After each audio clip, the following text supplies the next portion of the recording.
They went on the Italy trip I booked, after one of them hit me with their car. It happened on a Wednesday. Not that it matters, the day of the week. But for some reason, I remember it. I remember everything. The way the air smelled like rain even though the sky was clear.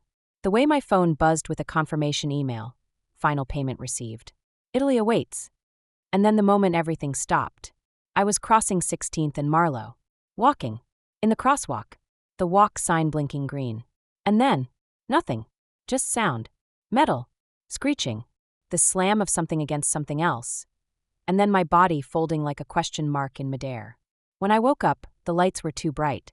The pain hit all at once, white hot, like someone had poured electricity into my bones. Then the beeping. Machines. Voices. A nurse. You're okay. You're safe. You're in recovery. But I wasn't safe. Not even close. Because the first thing I asked, the first thing my throat managed to rasp out between cracked lips and swelling. Where's my family? She hesitated. Not long. Just enough for me to know something was wrong. They all left. They're not here. Not here. My parents? My brother? I'd been hit by a car. I was lying in a hospital bed with a broken leg, a bruised rib, a mild concussion and stitches across my temple. And they were not here. The nurse checked her chart. They signed off at discharge from ER. Said you'd be stable overnight. That was yesterday. Yesterday. I'd been unconscious for nearly 24 hours. And my family had already come and gone. I asked for my phone. When I opened it, the first notification that popped up wasn't from them. It was from Instagram. My brother had tagged me in a story. Aeroplano ciao, Roma. I opened it with shaking hands. There they were. My parents. My brother. Smiling at the airport, holding up passports, matching luggage behind them. I zoomed in. One of the suitcases was mine. The one I bought for this trip. The one I used my bonus to pay for.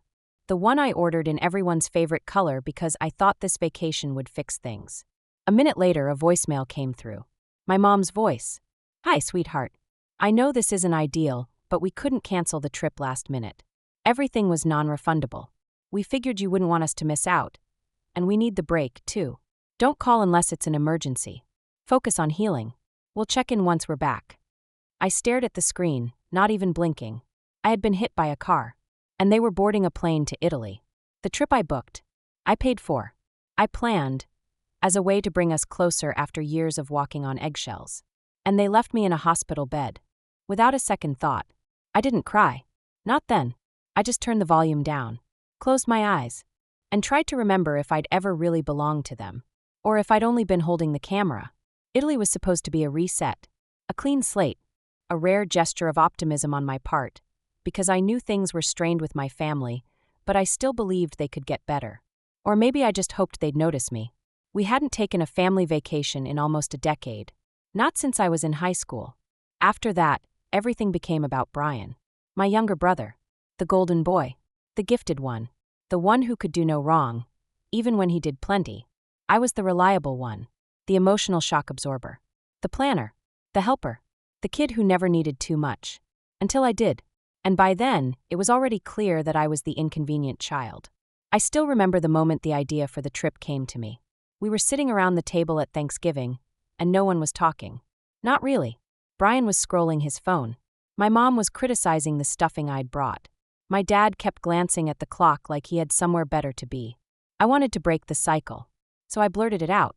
What if we took a trip this spring? Like, an actual family vacation. Something special. Brian snorted. My mom raised an eyebrow. My dad said, well, it'd have to be cheap. And somehow, instead of dying in the silence, the idea grew. I pitched it again 2 weeks later. Italy. My dream destination. Their dream food. Brian loved pasta. My mom always said she wanted to see Venice. I created a shared folder. Made a budget spreadsheet. Scoured travel deals. Booked refundable flights with my own credit card while I waited for their yes. And they gave it, eventually. Mostly because I was doing all the work. I created custom itinerary packets. Booked group tours. Made dinner reservations based on everyone's preferences. I even paid extra for nicer hotels because I didn't want to hear my mom complain about the beds. When the final confirmations came through, I sent them a message that read, I can't wait to make these memories with you. No one replied. Just a thumbs up from Brian 3 days later. But I didn't let it ruin it. Because I believed, with everything in me, that if we could just get there, if we could just sit on a patio together in Rome, drinking wine, watching the sunset, maybe they'd see me again, or for the first time. And I didn't care how much it cost. Not in dollars. Not in dignity. I just wanted to belong. And now, they were halfway across the world, holding the itinerary I designed, using the seat assignments I picked, eating pasta in my dream city, while I recovered alone, from a crash they hadn't even paused to mourn. The thing is, the trip didn't create the distance. It just revealed it. It had always been there, this invisible wall between me and them. A quiet, unspoken truth that I wasn't one of them in the way Brian was. He was the center, the loud one, the funny one, the effortlessly magnetic one. When he spoke, people listened. When I spoke, they waited for me to finish. Growing up, I used to tell myself it was just a phase. That families go through seasons. That once we were older, things would even out. But they never did. Even as adults, the dynamic never shifted. At Christmas, my mom always asked Brian about his job, his apartment, his girlfriend. She asked me if I was still doing that little contract thing. My dad would offer to help Brian with rent, car repairs, vacations. I once asked for help covering a dental bill, and he redirected the conversation to my spending habits. If Brian made a mistake, it was just a bad day. If I slipped up, it was a character flaw. But I kept showing up. For birthdays. For holidays. For awkward phone calls and family group texts that were 90% silence and 10% passive aggression. Because that's what you do, right? You love your family, even when it hurts. Even when they don't clap when you win, or call when you're low, or bother to say thank you when you pour your whole self into giving them something special. Like a trip to Italy. Still, in the weeks leading up to the vacation, I convinced myself this would be the moment it shifted. My mom sent a packing list. My dad asked if we needed travel adapters. Brian even texted me a TikTok of a pizza place he wanted to try. It was more engagement than I'd gotten in years. And it gave me hope. But then came the little cracks. My mom asked if we could swap one of the hotels, the one I'd picked for its views, because Brian didn't think it looked cool enough. My dad asked if I could drive them to the airport, even though we were all on the same flight. Brian complained about the early departure time I chose, even though it saved us $300. No one said thank you. No one asked how I was feeling. It wasn't hatred. It wasn't cruelty. It was erasure.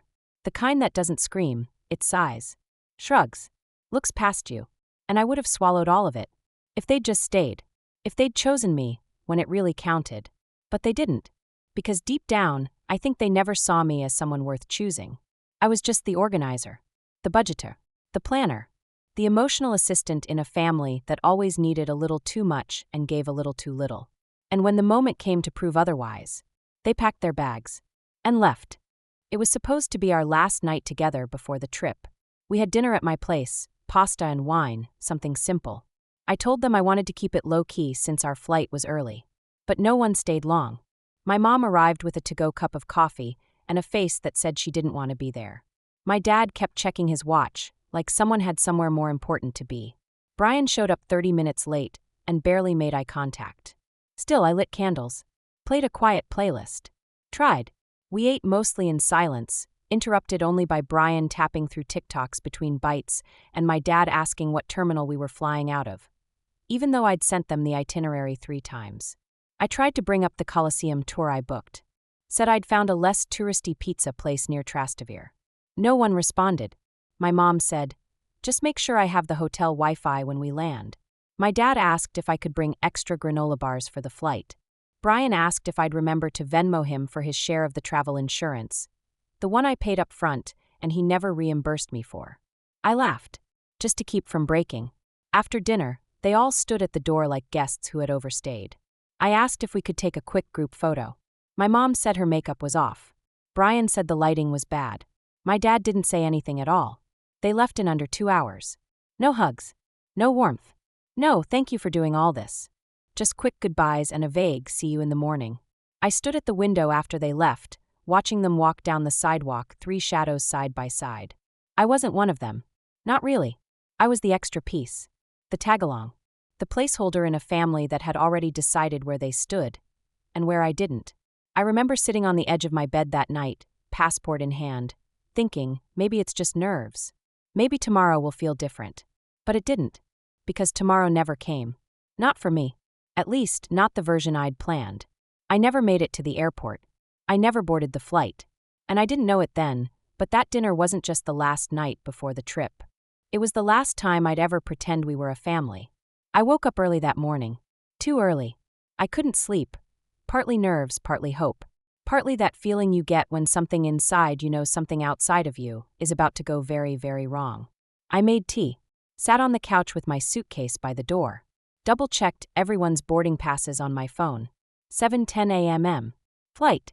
Terminal 2. Row 14. I texted the group chat. Morning. Let me know when you're leaving. Can't wait, smiley face. No response. At 5:45 a.m. I decided to take a short walk. My apartment was a 10-minute drive from theirs, and we'd agreed to meet at the curb and Uber together. But no one had confirmed, so I walked toward their street just to see. It was quiet, early enough that the sky was still bruised with that soft blue light before sunrise. I remember passing the bakery, smelling warm bread through the alley vent. I remember hearing the engine before I saw the car.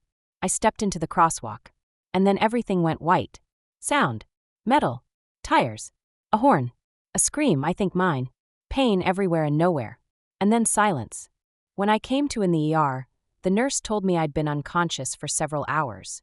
Said a driver called it in anonymously from a payphone. The car didn't stop. Didn't come back. Hit and run. I asked what they knew. Make. Model. Color. A light gray midsize SUV. Something flickered in my mind, a flash from that morning, just before the impact. A familiar bumper sticker. A dent on the left side. A parking tag in the corner of the windshield. I couldn't place it, but I felt it, like déjà vu with teeth. When I asked the nurse if anyone had come to see me, she flipped through the chart.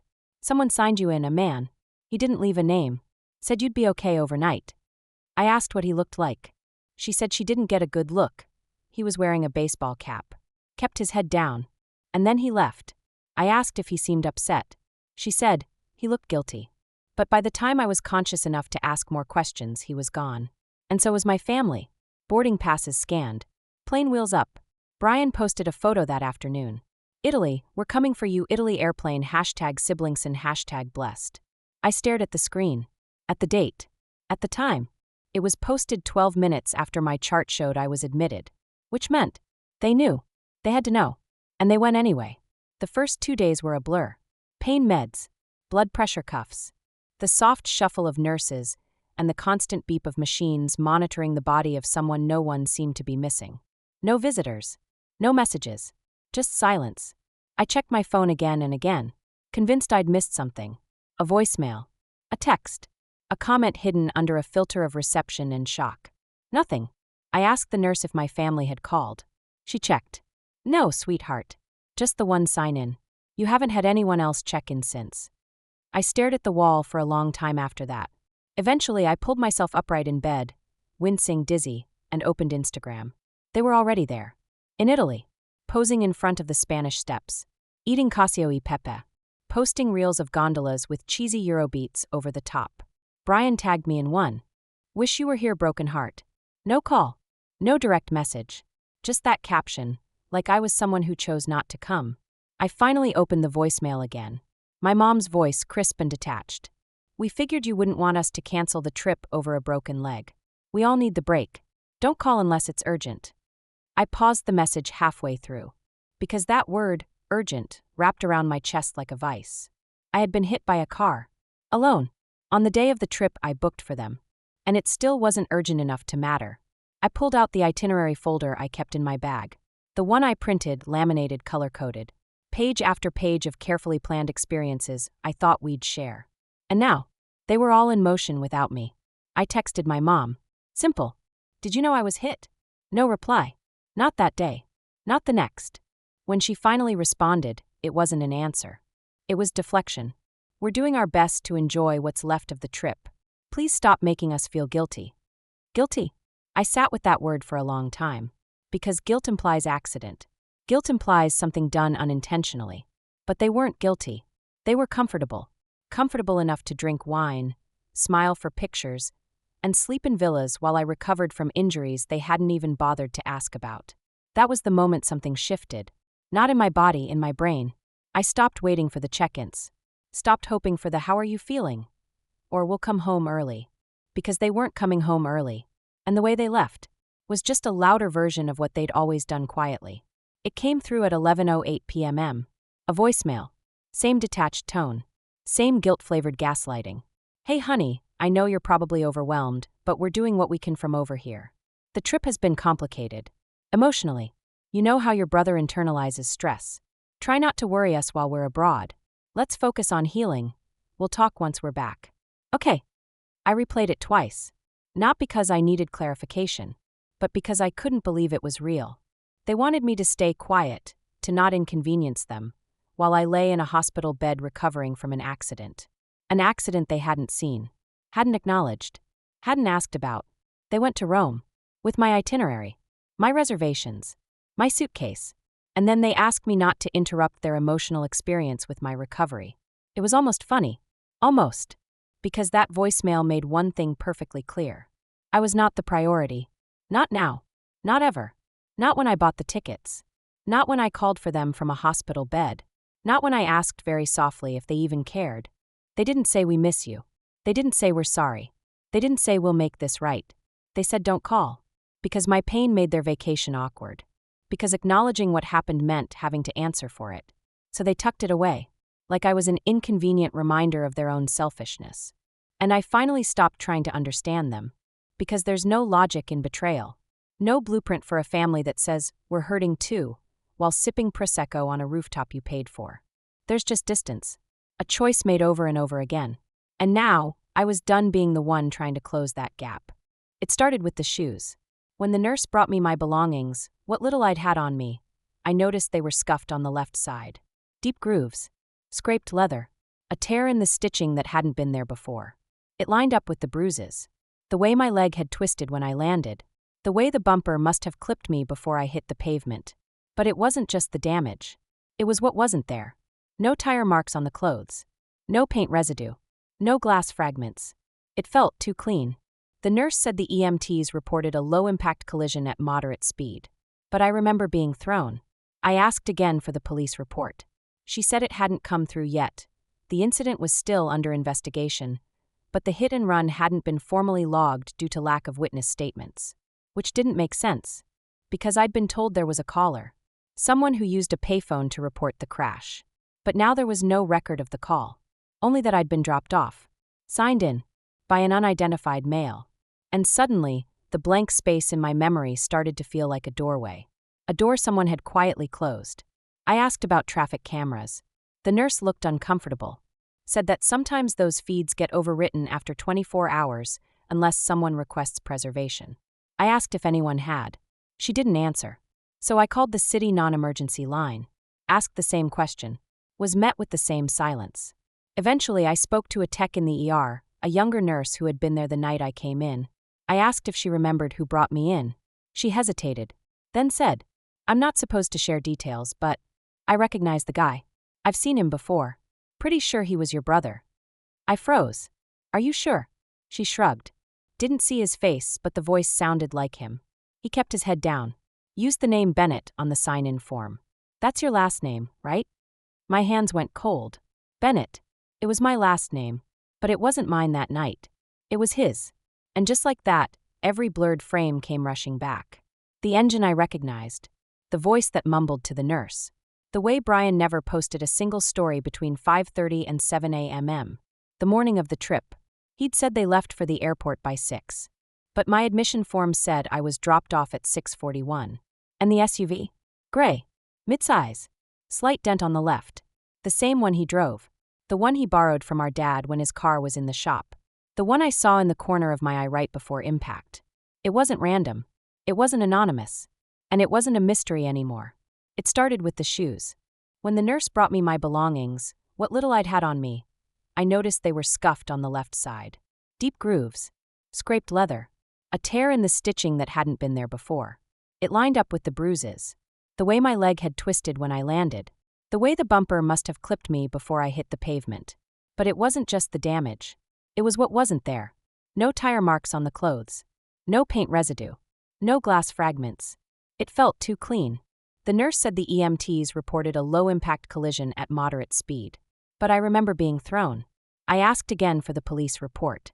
She said it hadn't come through yet. The incident was still under investigation, but the hit and run hadn't been formally logged due to lack of witness statements. Which didn't make sense, because I'd been told there was a caller, someone who used a payphone to report the crash. But now there was no record of the call, only that I'd been dropped off, signed in, by an unidentified male. And suddenly, the blank space in my memory started to feel like a doorway. A door someone had quietly closed. I asked about traffic cameras. The nurse looked uncomfortable, said that sometimes those feeds get overwritten after 24 hours unless someone requests preservation. I asked if anyone had. She didn't answer. So I called the city non-emergency line, asked the same question, was met with the same silence. Eventually, I spoke to a tech in the ER, a younger nurse who had been there the night I came in. I asked if she remembered who brought me in. She hesitated, then said, "I'm not supposed to share details, but I recognized the guy. I've seen him before. Pretty sure he was your brother." I froze. "Are you sure?" She shrugged. Didn't see his face, but the voice sounded like him. He kept his head down. Used the name Bennett on the sign-in form. "That's your last name, right?" My hands went cold. Bennett. It was my last name. But it wasn't mine that night. It was his. And just like that, every blurred frame came rushing back. The engine I recognized. The voice that mumbled to the nurse. The way Brian never posted a single story between 5:30 and 7 a.m. The morning of the trip. He'd said they left for the airport by 6. But my admission form said I was dropped off at 6:41. And the SUV? Gray. Mid-size.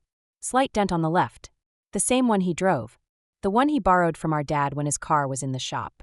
The one I saw in the corner of my eye right before impact. It wasn't random. It wasn't anonymous. And it wasn't a mystery anymore. I told the nurse I needed to see the footage.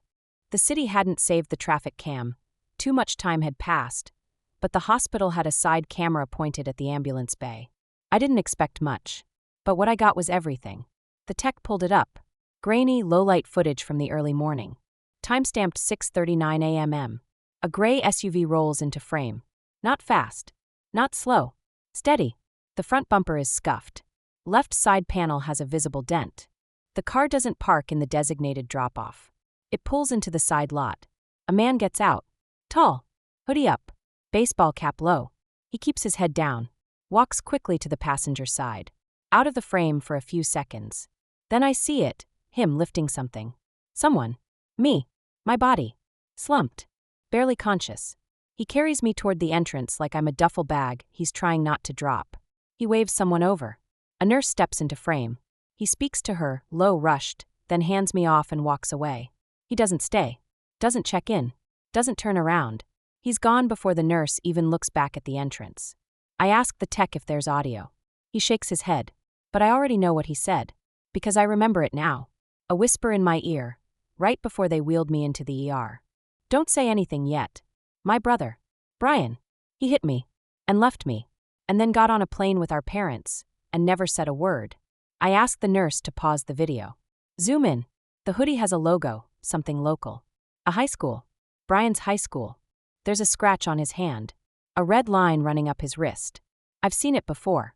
A month ago, when he backed into a post and my dad helped him buff it out. They laughed about it. I wasn't laughing now.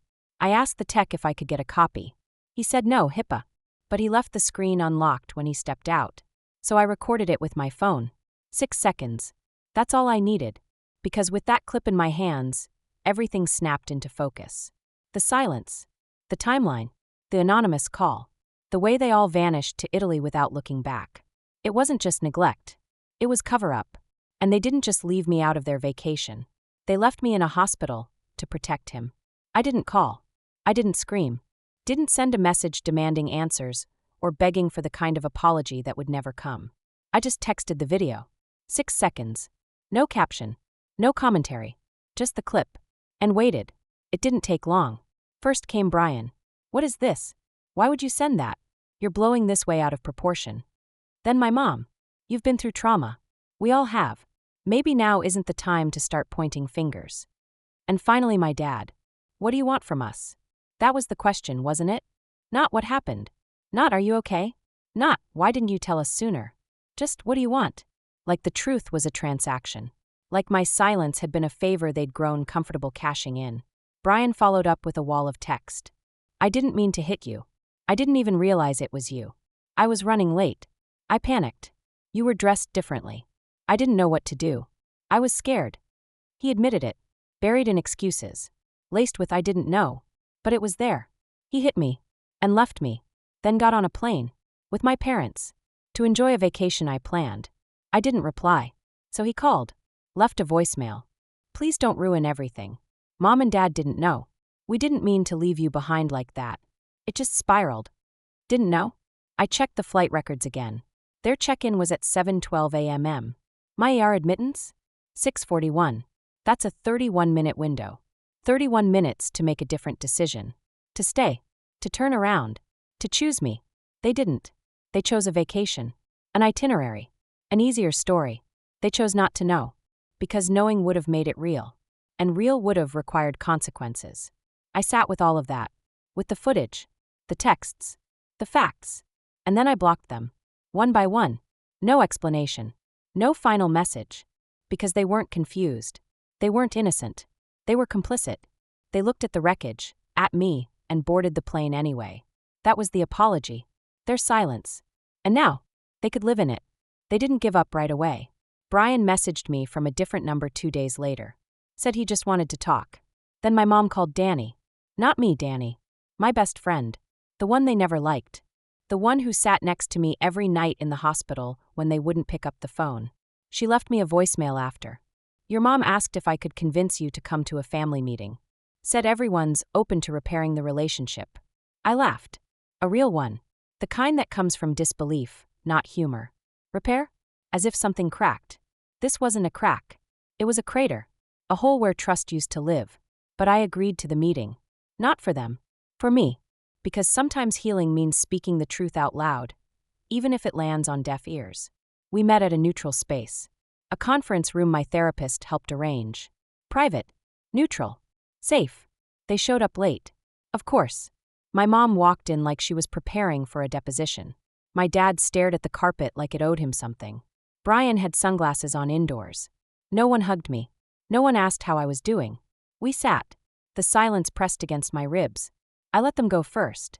My mom opened with, "We're all here because we love you, and we don't want this to become bigger than it already is."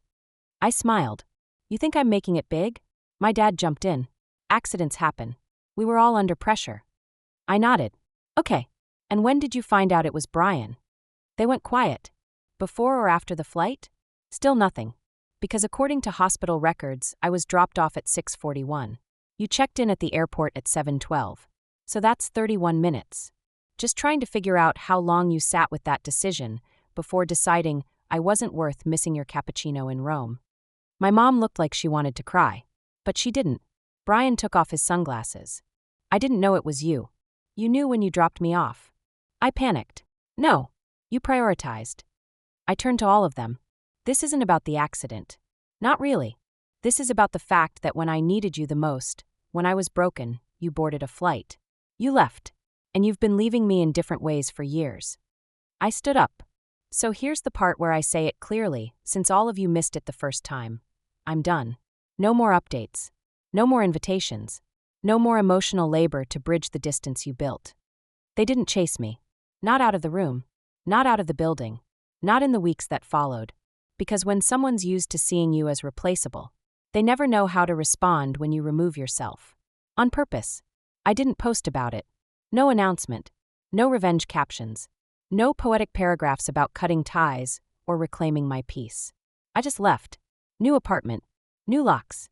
New phone plan. No shared family account. I changed my emergency contact at the doctor's office. Took their numbers off every form. Started signing things with just my name. First and last. I'd never realized how many places they existed in my life until I started scrubbing them out. My dad's name on the backup credit line.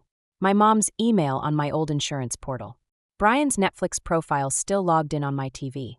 Little pieces of them, tucked into places I used to call mine. I erased them all. One line at a time. It felt like taking my life off airplane mode. Like waking up and realizing the room has always been bigger. I'd just been sitting in the corner, making myself small. I moved into a space with a balcony. It wasn't fancy, but it was mine. Every piece of furniture was chosen with care. No inherited couches. No family hand-me-downs with silent obligations attached. I painted the walls. Bought candles that smelled like lavender instead of guilt. Hung art that didn't need to be explained. It was quiet. But for the first time in years, the quiet didn't feel empty. It felt earned. I didn't tell anyone where I went. The last thing I said to them was in that conference room. And I meant it. They tried reaching out again, a few weeks later. A text from my mom. Still hoping we can come back from this. I left it on read. Because I'd already come back. To myself. And that was the only return I needed. I used to rehearse what I'd say. If they apologized. If they showed up. If they finally saw me. I had whole speeches written in my head. Snaps I never delivered. Truths I thought I had to shout to be heard. But now, I don't need the final word. Because I already had the final walk away. One morning, weeks after I moved, I caught myself in the mirror, really saw myself. No makeup. Hair messy. Coffee in hand. Still healing. Still figuring things out. But there was something solid in my eyes. Something settled. I didn't look like someone who had been left behind. I looked like someone who'd left on purpose. And that mattered more than any apology could have. Because I realized, it wasn't about the trip. It wasn't even about the accident. It was about the pattern. The years I spent trying to prove I was worthy of the bare minimum. The way I contorted myself to keep the peace in a family that never made space for my voice. The way I used love as a reason to stay silent. But silence didn't protect me. It made me easier to ignore. And when the moment came, when they could have chosen me, they chose themselves. Again. So I stopped choosing them. And what I found in the absence was better than any reunion. I found me. The version of me who didn't need a group photo to feel seen. Who didn't need the title of daughter or sister to know she mattered. Who didn't need a stamp in a passport to know she'd traveled far. Because healing isn't just getting up from the hospital bed. It's getting up from the belief that the people who hurt you are the only ones who can heal you. They're not. And the girl in the mirror? She already did. The first time I got on a plane again, it was quiet. No group chat countdown. No printed itineraries. No matching luggage or forced smiles at the gate. Just me. A small carry-on. A window seat. And a destination I didn't post about. It wasn't Italy. Not because I didn't still dream about it. But because I didn't want to chase something that had been poisoned. I picked somewhere softer. Somewhere warm, quiet, coastal. Where the air smelled like salt and citrus. Where I didn't have to translate who I was to be welcomed. I stayed in a small villa run by a woman named Rosa, who greeted me with a glass of wine and a story about how she turned her divorce settlement into a garden. We toasted. And I told her I was here to do something similar. I didn't sightsee aggressively. Didn't try to collect photos to prove the trip was worth it. I walked. Ate slowly. Sat in cafes with books I'd already read just to let the pages pass again. On my final night, I wandered into a plaza at sunset. A jazz trio was playing. There were strings of lights above the tables and a wine list handwritten in smudged ink. I ordered something red, leaned back in my chair, and just breathed. No noise in my chest. No invisible weight on my shoulders. Just space. At some point, I opened my phone, scrolled through old texts I never deleted. Found the one from Brian that said, "Wish you were here, broken heart," with a picture of a pasta dish I once dreamed of trying. I didn't delete it. I didn't need to, because that wasn't my story anymore. I took a photo of my own plate, ravioli in butter and sage, and saved it. Not to share, but to remember that I still got here. Not with them, not because of them, but in spite of them. They were still blocked, still unaware of where I'd gone, still pretending their story made sense without me in it. And that was fine, because healing doesn't always look like a reunion. Sometimes it looks like a full passport, a half-empty wine glass, and no urge to check your phone. Sometimes it looks like peace. And peace tastes a lot like sage and butter, and the freedom to order dessert without asking who's ready to go. Thanks so much for watching. If you love a good revenge story, or if you've ever dreamed of getting the last word without saying much at all, you're in the right place. Be sure to like this video, subscribe to the channel, and turn on notifications so you never miss a new savage ending. Because around here, karma always hits different.